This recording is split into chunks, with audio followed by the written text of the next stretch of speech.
Hi guys, so I just want to remind you, whatever trials, circumstances, challenges, or if right now, even if you are in your darkest times right now, one thing is for sure: God loves you. So God loves you. You just need to trust in Him, surrender to Him, trust His will, and call on Him.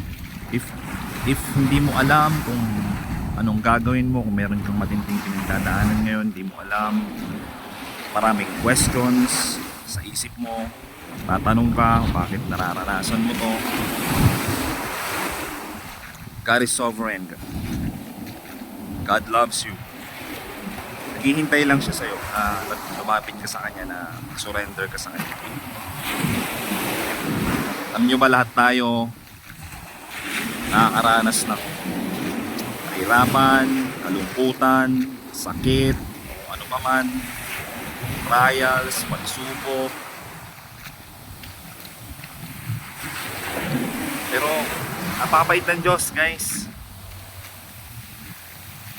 Basta lagi lang tayong lumapit sa Kanya, tiwala tayo sa Kanya, sundin natin yung mga bagay-bagay na gusto niyang gawin natin.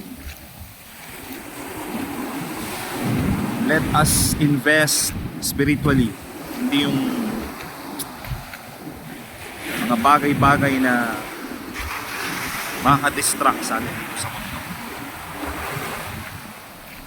So always remember, God loves you. He will take care of you. Just depend on Him. You must cling on all of His promises.